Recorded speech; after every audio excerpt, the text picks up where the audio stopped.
you're in trouble. Your buddy's getting married, and you're the best man. What an honour. But there's a problem. He wants fancy watches for all the groomsmen. For a few $100 all in. A tight budget and watches that look as classy as possible? Those two can't go hand in hand, right? High-profile celebrities and movie stars always seem to be wearing watches that retail for thousands. Do you remortgage your house and start a questionable side hustle to pay the shortfall? Do you rent some Pateks that might get destroyed in a moment of drunken madness? Or do you admit defeat and make the wedding day that bit more awkward? Well, for a decade now, Japanese brand Orient has been coming in clutch with their highly popular line of Bambino dress watches. These slick timepieces offer a rare combination of a sophisticated look at a widely accessible price point, usually retailing for between $100 and $200 a pop.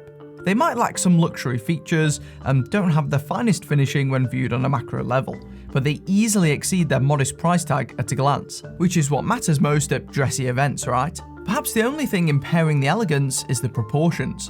While the contemporary 41mm diameter suits minimalist models like the version 3, it isn't wholly in keeping with the vintage aesthetic showcased in most of the range. When I think about it, even the V3 paid the price to some extent, with hands that fell short of scaling the rather large dial. It's a nitpick considering the price, don't get me wrong, but it did mean I was particularly excited when I heard rumours that a smaller Bambino might be on the horizon. Indeed, after many years of sizing stagnation, the 36mm model was finally released in 2020, or at least it supposedly was. You see, the 5S, as it was nicknamed, was as easy to get hold of as Private Ryan in that war movie from the late 90s. Right from launch, this one was out of stock at most retailers, with a few available listed for exorbitant prices. You know it's bad when eBay scalpers can't even get hold of them. Perhaps the pandemic played a role, or immense popularity meant they were all bought up instantaneously.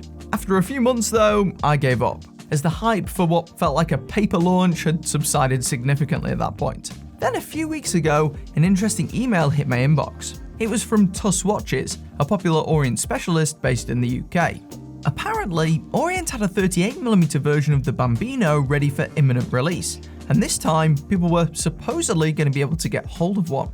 Given that every reviewer on the planet will likely be sucking this watch off in a matter of days, I figured I'd better give this one the Ben's Watch Club treatment to see what you're actually getting if you decide to pick one up. I don't normally review stuff at such short notice, but in most regards, this really is just a downsized Bambino, a watch that I've already reviewed and talked about numerous times. We'll delve into the details right after this message from our sponsor, WatchCrunch. If you love watches, WatchCrunch.com is where you need to be. Designed by and made specifically for watch lovers, this new site has been constructed from the ground up to promote thought-provoking conversations about horology. One of my favourite features is the News tab, where stories from major wristwatch outlets are compiled into one easily digestible list. It saves you trawling Google search results to find the stories relevant to you. You can then engage in discussions directly about the topics you're interested in. Ideal for sites that don't natively support comments. WatchCrunch isn't just made for luxury aficionados either. You can use their hashtags feature to track specific topics or brands that your other half might actually let you buy. If you've got any burning questions about anything watch related, the friendly community is always on hand to share their knowledge and insight. And you can do the same to help others. You can also share which watches you're wearing each and every day, and learn about new watches that others are wearing which you may have never heard of. If you're interested in joining, it's completely free to use. You can sign up using the link in the video description. The two that TUS Watches provided are the white and cream versions. Their stupidly long code names are on screen for reference.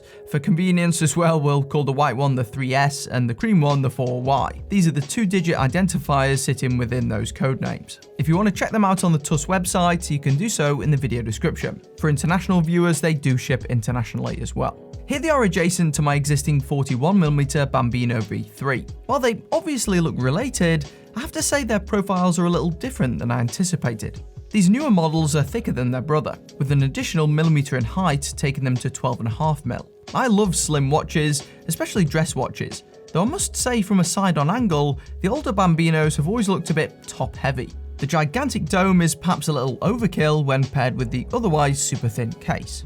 The 38mm models even things up a bit, and I think they look more proportionate as a result. I'll happily take a visual improvement to a watch that already looks great. The material here is once again mineral, which is the standard glass used by many brands. A more scratch-resistant sapphire would have been nice to see here, as consumer expectations have shifted somewhat since the Bambino was originally launched back in 2012. That being said, such a switch may force Orient to retroactively bring all existing Bambino models up to spec, an expensive undertaking they may not want to engage in. On the wrist, the 38mm Bambino wears an absolute treat.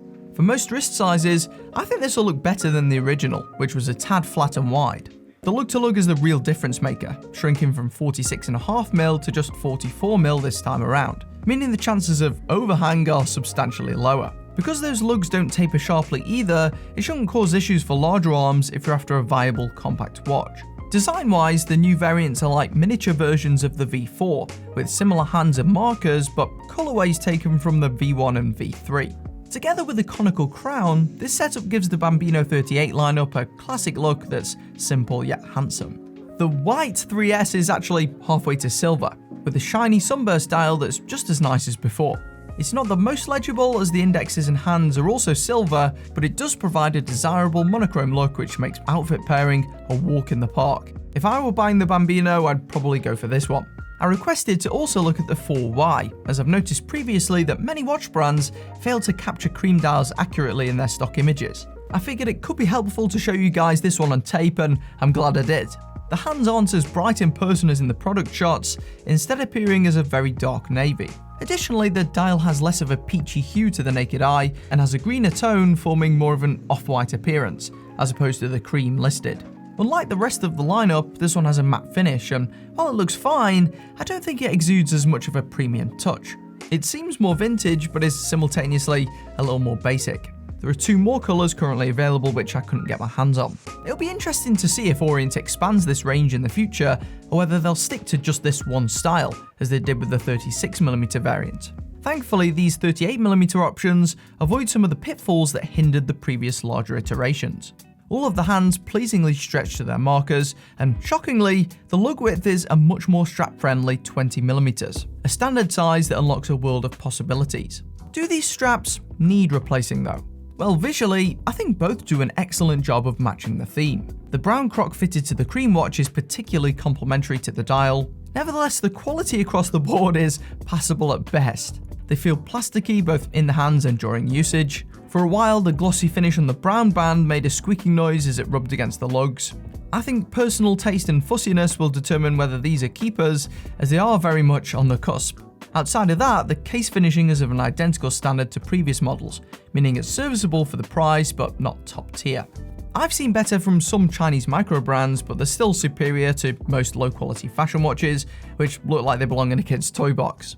While most of Orient's watches, including these, are primarily constructed in China, the movements are all still made in Japan by Orient themselves, a rare windfall at a price point where most brands outsource these to save costs. These 38mm watches contain the same 22 jewel F6724 automatic movement as in the larger V5 Bambino, which gives a reasonable sweeping motion to the hand that looks more elegant than a quartz tick. Overall performance is, in theory, comparable to something like the widespread Miyota 8000 or Seiko NH series. In practice, I'd definitely take this over at least the Miyota. It's got a quieter, lower-pitched rotor that's, oddly, also less audible than that in the Bambino V3, which uses the same movement. Perhaps Orient has adjusted the mechanism in some way, because there's definitely a perceptible difference. I put one of the new watches on the time grapher to measure the accuracy, as information about this caliber is scarce, and my word, it scored an absurd accuracy that flickered between -1 and 0 seconds per day. That's truly incredible for an automatic watch at any price point, let alone towards the budget end of the spectrum. I quickly checked the white version out of curiosity, and sure enough, it was a similar story. Who needs a chronometer when you've got Orient offering this for peanuts, eh? A boon with the new Bambino is the addition of the exhibition rear, which allows you to see that impressive automatic in action. Sure, it lacks decoration, only having a custom Orient rotor, but the window still adds some flair compared to the sealed snapback rear featured on previous watches. As before, it offers a mere 3 ATM splash resistance rating. The Bambino is better suited to the boardroom than the beach anyway, so it's hardly a shortcoming.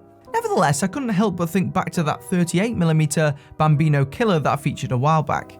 That watch was quite similar to the Bambino in several ways, so out of the two, which do I think you should get?